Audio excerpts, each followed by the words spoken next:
అందరికీ శుభోదయం. ఈరోజు మనం వైశాఖ పురాణ విశిష్టత గురించి ఒక్కొక్క అధ్యాయమును గురించి తెలుసుకుందాం. వైశాఖ పురాణం మొదటి అధ్యాయం. సుత మహర్షి సౌనకాది మహర్షులను ఉద్దేశించి ఇలా పలికారు. మహర్షులారా వినండి.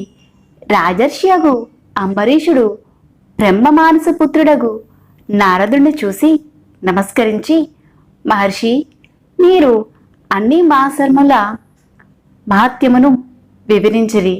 అన్ని మాసముల యందు వైశాఖ మాసము మిక్కిలి ఉత్తమమైనది, శ్రీ మహావిష్ణువునకు మిక్కిలి ప్రీతిపాత్రమైనదని చెప్పారు. వైశాఖ మాసము శ్రీ మహావిష్ణువునకు ఎందుకు ఇష్టము? ఈ మాసమందు విష్ణుప్రియములైన ధర్మాలేమిటి? మానవులు ఆచరించవలసిన దానములు, వాటి ఫలితములు వివరింపమని కోరుతున్నాను. పూజ, దానము మున్నగు వానిని ఏ దైవమును ఉద్దేశించి చేయవలను? వాటి ఫలితమేలాంటిది? పూజా ద్రవ్యములు ఏమిటి? మున్నగు విషయాల్ని దయవుంచి వివరించమని కోరుతున్నానని సవినయంగా ప్రశ్నించను. నారదుడు మహారాజర్షి అంబరీష వినుమని ఇలా పలికెను. పూర్వం ఒకప్పుడు నేను బ్రహ్మను మాసముల మహిమను, మాస ధర్మములో వివరింప కోరితిని. బ్రహ్మ, నారదా, శ్రీ మహావిష్ణువు లక్ష్మీదేవికి మాస ధర్మములను చెబుతూ ఉండగా నేను విన్నాను. నీకిప్పుడు శ్రీ మహావిష్ణువు లక్ష్మీదేవికి చెప్పిన విషయమునే చెబుతున్నాను. మాసములన్నిటిలోనూ కార్తీకము, మాఘము, వైశాఖ మాసములు ఉత్తమమైనవి. ఆ 3 మాసములలో వైశాఖము మిక్కిలి ఉత్తమము.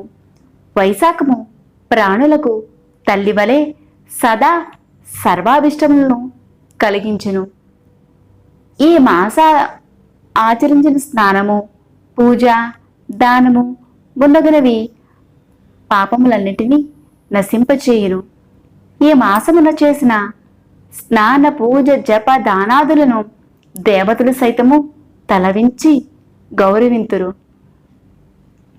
విద్యలలో వేద విద్య వలె, మంత్రములలో ఓంకారము వలె, వృక్షములలో దివ్య వృక్షముమైన కల్పవృక్షము వలె, ధేనువులలో కామధేనువు వలె, సర్వసర్పములో ఆదిశేషుని వలె, పక్షులలో గరుత్మంతుని వలె, దేవతలలో శ్రీ మహావిష్ణువు వలె, చతుర్వర్ణములలో బ్రాహ్మణుని వలె, ఇష్టమైన వానివలో ప్రాణము వలె, సౌహార్దముల కలవారిలో భార్య వలె, నదులలో గంగా నది వలె, కాంతి కలవారిలో సూర్యుని వలె, ఆయుధములలో చక్రము వలె, ధాతువులలో సువర్ణము వలె, విష్ణు భక్తులలో రుద్రినిల, రత్నములలో కౌస్తుభమణి వలె, ధర్మహేతువులకు మాసములలో వైశాఖ మాసము ఉత్తమమైనది. విష్ణుప్రియమగుట చేతనే వైశాఖ మాసమును మాధవ మాసమని పిలుస్తారు. విష్ణుప్రీతిని కలిగించు మాసములలో వైశాఖ మాసమునకు సాటి అయినది లేదు. సూర్యుడు మేషరాశి యందు ఉండగా వైశాఖమున సూర్యోదయమునకు ముందుగా నదీ తాటకాదులలో స్నానమాచరించిన శ్రీ మహావిష్ణువు లక్ష్మీదేవితో కలిసి అతి ప్రీతితో వారిని ఉద్ధరించును. ప్రాణులు అన్నమును తిని సంతోషం పొందినట్లుగా శ్రీ మహావిష్ణువు వైశాఖ స్నానమాచరించిన వారి విషయమున సంప్రీతుడగును. అట్లు వైశాఖ స్నానమాచరించిన వారికి అన్ని వరములను ఇవ్వడానికి సిద్ధమై ఉంటాడు శ్రీ మహావిష్ణువు. వైశాఖ మాసమున ఒకసారి మాత్రమే స్నానమును, పూజను చేసిన పాప విముక్తుడై విష్ణులోకమునకు చేరును. వైశాఖ మాసమున వారమునాళ్ళు స్నానాధికములు చేసి ఈ మాత్రమునికే శ్రీహరి అనుగ్రహ బలమును కొన్ని వేల అశ్వమేధ యాగాలను చేసినచో వచ్చినంతటి పుణ్యము స్నానము చేయు శక్తి లేక స్నాన సంకల్పము దృఢముగా ఉన్నచో అతడు 100 అశ్వమేధయాగములు చేసినంత పుణ్యాన్ని పొందును. సూర్యుడు మేషరాశిలో ఉండగా వైశాఖ స్నానము నది ఏరులో చేయవలనని సంకల్పించిన వాడే ఆసక్తుడై ఉన్నను కొంత దూరమైన ఇంటి నుండి ప్రయాణమై వాడు వైశాఖమున నదీ స్నాన సంకల్పము దృఢముగా ఉన్నచో విష్ణు సాయుధ్యమును పొందును. అంబరీష మహారాజా, సర్వలోకముయందును తీర్థదేవతలు బాహ్య ప్రదేశముననున్న జలము నది అయినను తాటకమైనను సెలయేరైనా అందు చేరియుండెను. జీవి చేసిన సర్వపాపములను జీవి అట్టి జలమును పవిత్ర స్నానమాచరించు వరకు యముని ఆజ్ఞను అనుసరించి జీవి సూక్ష్మ శరీరమును అనుసరించి యుండెను. జీవి వైశాఖ మాసమున అట్టి బాహ్య ప్రదేశముననున్న జలమును స్నానం ఆచరించవగనే ఆ జలమును అధిష్ఠించి ఉన్న సర్వతీర్థ దేవతలు శక్తి వలన ఆ జీవి చేసిన సర్వపాపాలు హరించును. సర్వతీర్థ దేవతలు సూర్యోదయమును మొదలుకొని 6 గడియల వరకు బాహ్య ప్రదేశమందున్న ఆ నదీ జలమును ఆశ్రయించి ఉంటారు. ఆ జలమున తామున్న సమయమున స్నానమాచరించిన వారికి హితమును కలుగు చేయను. చేయని వారిని శాపాదులచే నశింపచేయుదురు. వారు శ్రీ మహావిష్ణువును ఆజ్ఞను అనుసరించి ఇలా చేస్తారు. సూర్యోదయమైన 6 గడియల తరువాత తీర్థదేవతలు తమ తమ స్థానాలకు వెళ్ళిపోవుదురు. మరలా సూర్యోదయమున అందున బాహ్య ప్రదేశమందున జలమును ఆవహించి స్నానమాడిన వారి పాపములను నశింపజేయుదురు. వైశాఖ పురాణము 1వ అధ్యాయము సంపూర్ణం. 2వ అధ్యాయము వైశాఖ మాసమున చేయవలసిన వివిధ దానములు, వాటి ఫలితముల గురించి. నారద మహర్షి అంబరీష మహారాజుతో మరలా ఇలా అనెను. అంబరీష మహారాజా, వినుము. విష్ణు ప్రీతికరమగుడుచే మాధవ మాసమని వైశాఖ మాసమును అంటారు. వైశాఖ మాసముతో సమానమైన మాసము లేదు. కృతయుగమంతటి ఉత్తమ యుగమూ లేదు. జలదానముతో సమానమైన దానమూ లేదు. భార్యాసుఖముతో సమమైన సుఖమూ లేదు. వ్యవసాయము చేయుటకు వలన వచ్చు ధనమునకు సాటి అయిన ధనమూ లేదు. జీవించుట వలన వచ్చు లాభమునకు సమానమైన లాభమూ లేదు. నిరాహారముగా చేసిన తపమును మించిన తపమూ లేదు. దానము చేయుట వలన వచ్చు సుఖమునకు సాటి అయిన సుఖమూ లేదు. దయా సమానమైన ధర్మమూ లేదు. కంటితో సమానమైన కాంతియూ లేదు. భోజన తృప్తితో సమానమైన తృప్తి లేదు. వ్యవసాయముతో సమానమైన వ్యాపారమూ లేదు. ధర్మ సమానమైన మిత్రుడు, సత్య సమానమైన కీర్తి లేవు. ఆరోగ్యముతో సమానమగు అభివృద్ధి, శ్రీ మహావిష్ణు సముడైన రక్షకుడు వైశాఖ సమమైన మాసము లేవని కవులు వర్ణిస్తున్నారు. శేషసాయగు శ్రీ మహావిష్ణువులకు వైశాఖ మాసము మిక్కిలి ప్రియమైన మాసము. ఇట్టి మాసమును వ్రతమును పాటింపక వ్యర్థముగా గడిపిన వాడు ధర్మహీనుడొకటియే కాదు, పశుపక్ష్యాది జన్మలందునున్నాడు. వైశాఖ మాస వ్రతమును పాటింపనివాడు చెరువులు తవ్వించుట, యజ్ఞయాగాదులను చేయుట మున్నగు వాని ఎన్ని ధర్మ కార్యాలను చేసినా వైశాఖ మాస వ్రతమును పాటింపనచో ఇవి అన్నీ వ్యర్థమే అగును. వైశాఖ వ్రతమును పాటించడానికి మాధవార్పతములు గావించి భక్షించే ఫలాదులకును శ్రీ మహావిష్ణువు సాయుధ్యమును కలుగును. అధిక ధన వ్యయములు చేయుగల వ్రతములు ఎన్ని ఉన్నా, అలాగే శరీరమునకు కేశమునకు కలిగించు ఎన్నో ఉన్నవి. ఆ వ్రతములు ఎన్ని ఉన్నవి, ఆ వ్రతములన్నీ తాత్కాలిక ప్రయోజనములు కలిగించును. అంతేకాదు పునర్జన్మను కలిగించును, అనగా ముక్తిని ఇవ్వవు. కనుక నియమపూర్వకమైన వైశాఖ మాస ప్రాతకాల స్నానము పునర్జన్మను పోగొట్టును, అనగా ముక్తిని ఇచ్చును. అన్నదానములు చేసినచో వచ్చు పుణ్యమును సర్వతీర్థములు యందు స్నానము చేసినా వచ్చు పుణ్యము వైశాఖ మాసమున జలదానము చేసినంతనే వచ్చును. జలదానము చేయునట్టు శక్తి లేకున్నా అట్టి శక్తి మరొకనికి ప్రబోధించినది. అట్టి వానికి సర్వ సంపదలు కలుగును, హితములు చేకూరును. దానములన్నిటికన్నే ఒకవైపునకు జలదానము మరోవైపును ఉంచి తూచినచో జలదానమే గొప్పది అగును. బాటసారులు దప్పిక తీరుటకై మార్గములో చలివేంద్రము ఏర్పరిచి జలదానము చేసిన వాని కులములోని వారందరూ పుణ్యలోకాలను చేరెదరు. జలదానము చేసిన వారు విష్ణులోకాన్ని ఉంటారు.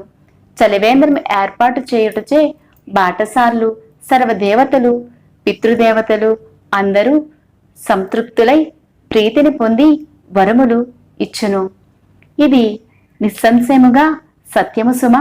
దప్పిక గలవాడు నీటిని కోరతాడు, ఎండబాధన పడినవాడు నీడను కోరతాడు, చెమట పట్టినవాడు విసురుకొనుటకు విసురుకర్రను కోరుతాడు.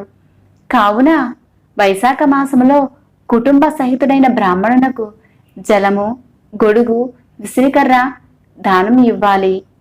ఇలా దానము చేయనివాడు చాతక పక్షి జన్మిస్తాడు. చాతక పక్షి భూస్పర్శ గల నీటిని తాగినా చనిపోవును. కావున మబ్బుల నుండి పడుతున్న నీటి బొట్టులను కింద పడకుండా ఆకాశములనే తాగి ఉంటుంది. ఆ నీరే వానికి జీవనాధారమై ఆహారమని కవులు వర్ణిస్తున్నారు. దప్పిక కలవాడు చల్లని నీటిని ఇచ్చి ఆదరించిన వారికి కొన్ని రాజసూ యాగములు చేసినంత పుణ్యఫలం కలుగుతుంది. ఎండకు అలసిన వానికి బ్రాహ్మణులకు విసిరికర్రతో విసిరిన ఆదరించిన వాడు పక్షిరాజై త్రిలోక సంచార లాభమును పొందును. అలా జలమును దానము చేయని వారు బహువిధములైన వాతరోగములు యందు పీడితులై ఉంటారు. ఎండకు అలసిన వారికి విసరడానికి విసిరికర్ర లేనిచో పైబట్ట అనగా ఒత్తిరేముతో విసిరినవాడు పాప విముక్తుడై విష్ణు సాయుధ్యాన్ని పొందుతాడు. పరిశుద్ధమైన మనసుతో భక్తితో తాటియాకు విసిరికర్రను ఇచ్చిన సర్వపాప విముక్తుడై బ్రహ్మలోకాన్ని పొందుతాడు. అలసటను వెంటనే పోగొట్టుకున్నట్టు విసిరికర్రను ఈయనవాడు నరకలోక బాధలను అనుభవించి భూలోకమున పాపాత్ముడై జన్మిస్తాడు. గొడుగును దానం చేసిన అది భౌతిక, అది దైవిక, అది ఆధ్యాత్మిక దుఃఖములను నశించును. విష్ణుప్రియమైన వైశాఖమున గొడుగు దానమయ్యనవాడు నిలువ నీడలేని వాడై పిశాచమై బాధింపబడును. వైశాఖ మాసమున పాదుకలను దానమిచ్చిన అనగా చెప్పులను దానం ఇచ్చిన యమదూతలను తిరస్కరించి విష్ణులోకాన్ని చేరుతారు. మరియు ఇహలోకమున బాధలను పొందడు, సర్వసుఖాలనందున ఉండును. చెప్పులు లేక బాధపడుతున్న వారికి చెప్పులు లేవని అడిగిన వారికి చెప్పులను దానం చేసిన వాడు బహుజన్మలో రాజగను. నిరాధారులకు బాటసారులకు ఉపయోగించినట్లుగా అలసట తీరినట్లుగా మండపమును మున్నగు వాటిని నిర్మించిన వారి పుణ్య పరిమాణమును బ్రహ్మయైన చెప్పజాలరు. మధ్యాహ్న కాలములో అతిథిగా వచ్చిన వారికి బ్రాహ్మణునికి ఆహారమిచ్చి ఆదరించిన అనంత పుణ్యము కలుగుతుంది. అంబరీష మహారాజా, అన్ని దానములలో వెంటనే తృప్తిని కలిగించేది దానములలో అత్యుత్తమమైనది. కావున అన్నదానముతో సమానమైన దానము లేదు. అలసి వచ్చిన బాటసారిని వినయ మధురముగా కుశలం అడిగి ఆదరించిన వారి పుణ్యము అనంతము. ఆకలిగల వానికి భార్య, సంతానము, గృహము, వస్త్రము, అలంకారము మున్నగు వానివి ఇష్టము కావు, ఆవశ్యకములు కావు. అన్నము మాత్రమే ఇష్టము, ఆవశ్యకము.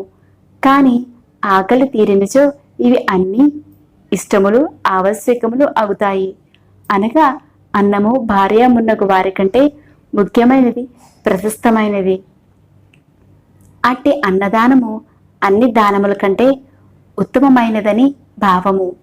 కావున అన్ని దానములతో సమానమైన దానము ఇంతకు ముందు లేదు, ముందు కాలంలో కూడా ఉండబోదు.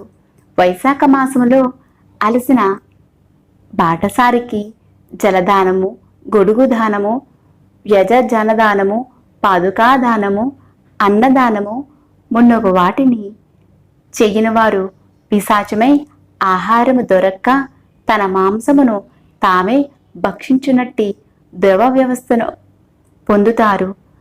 కావున త్రిలోకవాసులందరూ అన్నదానమును మున్నగు వానిని యథాశక్తిగా చేయవలెను. రాజా, అన్నము పెట్టినవాడు తల్లిని తండ్రిని తన ఆదరణ మున్నగు వానిచే మరిపించును. కావున త్రిలోకవాసులందరూ అన్నదానముచే సర్వోత్తమమైన దానమని మెచ్చుచున్నారు. జన్మనిచ్చిన తల్లిదండ్రులు కేవలం జన్మనిచ్చిన అన్నదాతలకు మాత్రమే కన్నందులకు అన్నము పెట్టవలసిన నైతిక బాధ్యత వారికి కలదు. కానీ అన్నదానము చేసి జీవితంలో నిలిపినవాడు తల్లిదండ్రుల కంటే నిర్వాజ్యమైన ఉత్తమ బంధువు. నిజమైన తల్లి తండ్రి అన్నదాతయే. కావున అన్నదాత సర్వతీర్థ దేవతా స్వరూపుడు, సర్వదేవతా స్వరూపుడు, సర్వధర్మస్వరూపుడు. అనగా అన్నదానమును అన్ని తీర్థములలో స్నానము చేసిన పుణ్యము, సర్వదేవతలు వారిని పూజించిన ఫలము, సర్వధర్మములు ఆచరించిన ఫలము కలుగును. వైశాఖ పురాణము 2వ అధ్యాయము సంపూర్ణం. సర్వే జన సుఖినో భవంతు. వైశాఖ పురాణం 3వ అధ్యాయము. వివిధ దానములు, వాటి మహత్యములు.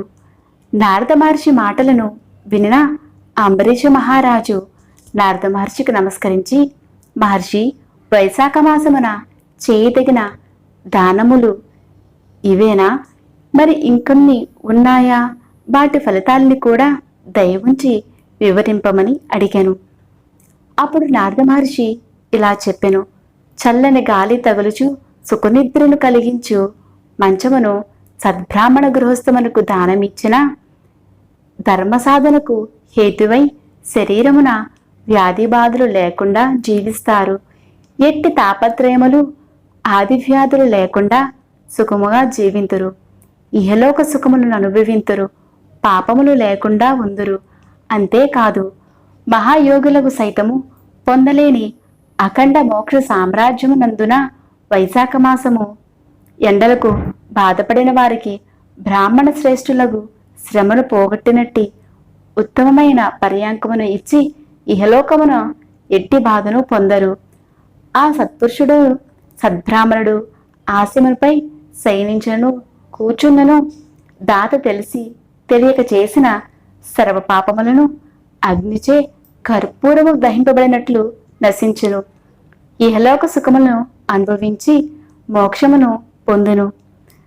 స్నానమాత్రమునే పుణ్యాలనిచ్చు వైశాఖ మాసమున పరుపు లేక వస్త్రము, మంచముపై మంచి ఆచ్ఛాదనము గల పరుపును, ఉత్తమమైన ఆహారమును దానము చేయవారు చక్రవర్తులై చక్రవర్తి సమానులై తమ వంశమును వారితో పాటు శారీరక మానసిక బాధలు లేకుండా సుఖశాంతులతో అభివృద్ధిని పొందుదురు. ఆయురారోగ్యములు కీర్తి ప్రతిష్టలను పొందెదరు. 100 తరముల వరకు వాని కులమున ధర్మహీనుడు జన్మింపడు. తుదకు ముక్తినందున సద్బ్రాహ్మణులకు ఆ మంచముపై పరుపుతో పాటు దిండును కూడా దానము ఇచ్చినచో సుఖనిద్రకు కారణమైన మంచమును, పరుపును, దిండును ఇవ్వడం చేత ఆ దాత అంతరకు అన్ని విధముల ఉపకారము చేయువాడై ప్రతి జన్మయందు సుఖవంతుడు, భోగవంతుడు, ధర్మపారాయణుడై అన్నింట విజయమందున 7 జన్మల వరకు మహావైభవముగా గడిపి తుదకు ముక్తినందున తనతో పాటు 7 తరముల వారికి ముక్తిని కలిగించును. గడ్డి తుంగ మున్నగు వానిచే నిర్మితమైన చాపను దానమిచ్చినచో శ్రీ మహావిష్ణువునకు సంప్రీతితో తానే దాని యందు శయనించును. గొర్రెబొచ్చు నీటి యందు పడినను ఎలా తడవకుండా ఉంటుందో అలాగే పర్యంకశయ్య దానము చేసిన వారు ఆ సంసార సముద్రంలోనున్నను ఆ వికారములన్నిటిని స్థితిని పొందదురు. అట్టి పర్యంక శయ్యదానమును చేయలేని వారు చాపదానమును చేయవచ్చును.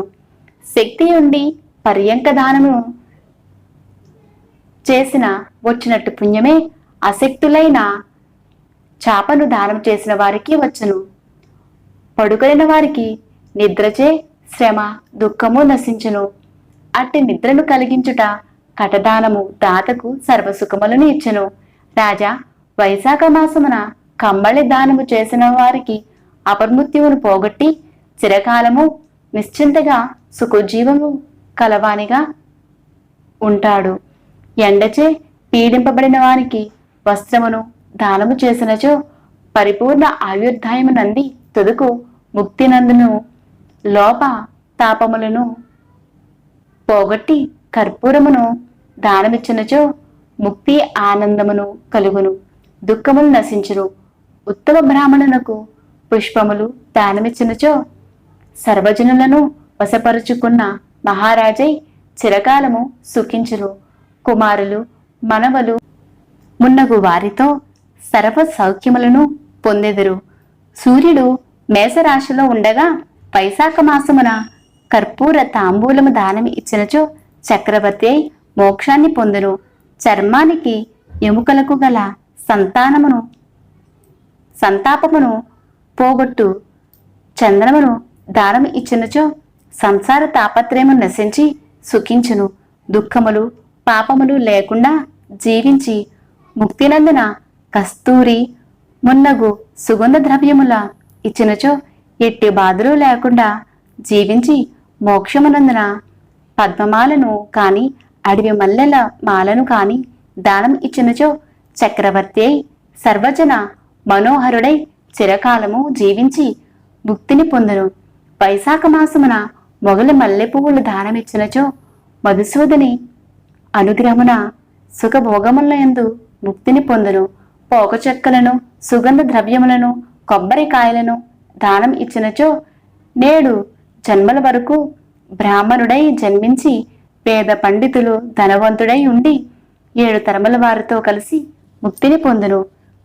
సద్బ్రాహ్మణుని ఇంటిలో విశ్రాంతి మండపమును కట్టించి ఇచ్చినచో వాని పుణ్యము అంతే చెప్పుటకు మాటలు కందనిది సుమ.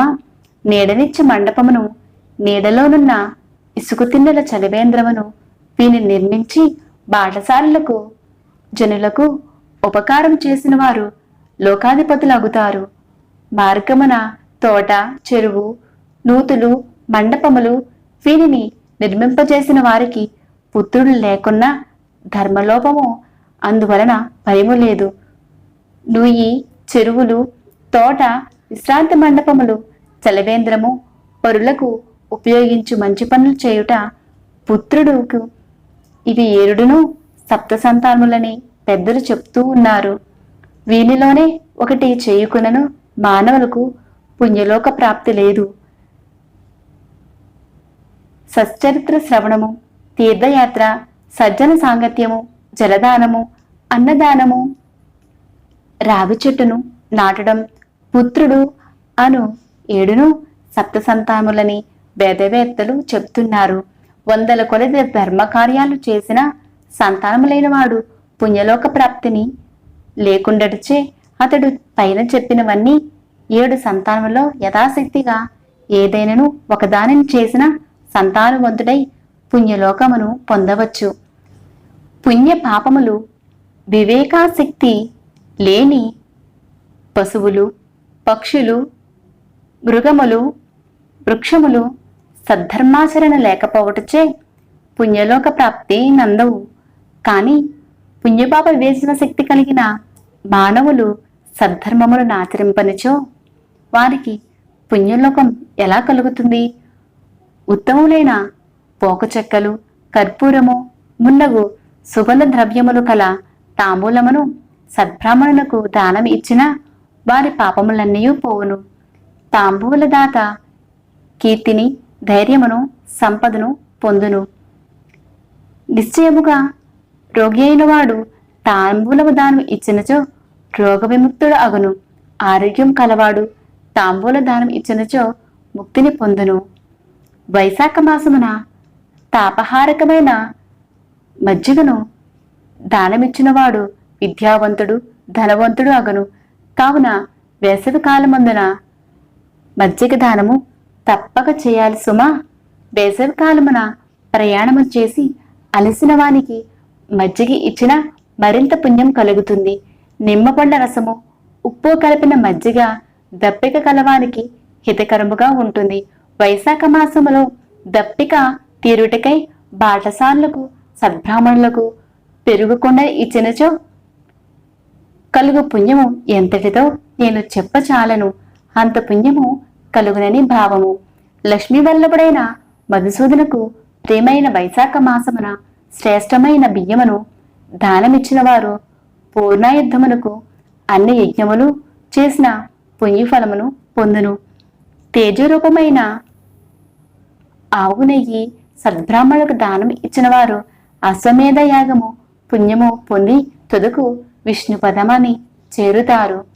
విష్ణుప్రీతికరమైన వైశాఖ మాసమును బెల్లమును, దోసకాయ దానం ఇచ్చేవారు సర్వ పాపములను పోగొట్టుకొని శ్వేతదీపమున ఉంటారు.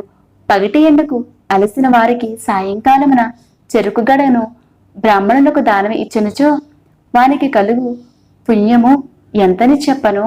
వైశాఖ మాసమున సాయంకాలమున ఎండకి అలసిన బ్రాహ్మణులకు పానకము దానం ఇచ్చినచో చేసిన పాపములు పోగొట్టుకుని విష్ణులోకాన్ని చేరును. పండ్లను, పానకమును దానం ఇచ్చినచో దాత యొక్క పితృదేవతలు అమృతపానం చేసినంత ఆనందం పొందుతారు. దాతకు వాని పితృదేవతల ఆశీస్సులు లభించును. వైశాఖ మాసములో పానకముతో పాటు మామిడి పండ్ల రసాన్ని దానం ఇచ్చినచో సర్వ పాపములు హరించును. పుణ్యలోక ప్రాప్తి కలుగును. చైత్రమాసమునందలి అమావాస్యందు పానకము నిండిన కుండను దానం ఇచ్చినచో గయాక్షేత్రమును 100 మార్లు పితృశ్రాద్ధము చేసినంత పుణ్యము కలుగుతుంది.